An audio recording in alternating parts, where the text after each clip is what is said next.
ఏం పని చేసే సమయంలో ఆ పని చేయాలి. నీవు దేనికి ఇవ్వవలసిన ప్రాధాన్యత దానికి ఇచ్చినప్పుడు అన్ని కూడా సక్రమంగా క్రమమైన రీతిలో జరుగుతాయి. నువ్వు దేవునికి ఇవ్వాల్సిన సమయంలో దొంగిలిస్తే నీ ఆసక్తి అయిపోతుంది. నీవు లోకాశను వాంఛను వెళ్ళిపోతున్నావు. నీ బ్రతుకులో శూన్యత చేస్తుంది.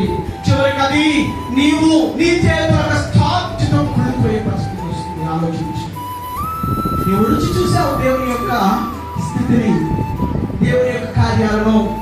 ఆ రుచి చూసిన కార్యాలను బట్టి నువ్వు అర్పణిస్తుంటే మరిన్ని కార్యాలు నువ్వు చూడగలుగుతావు. దేవుని స్తోత్రం. మరిన్ని కార్యాలు నువ్వు చూడగలుగుతావు. యేసుక్రీస్తు వారి మీద ఆయన చేసిన మొదటి సూచక్రియలను బట్టి విశ్వసించారు శిష్యులు. ఆ ఒక్క క్రియతోనే అయిపోయిన వారి బ్రతుకులు మరిన్ని కార్యాలు ఎన్నో ఎన్నో ఎన్నో అద్భుతాల మీద అద్భుతాలు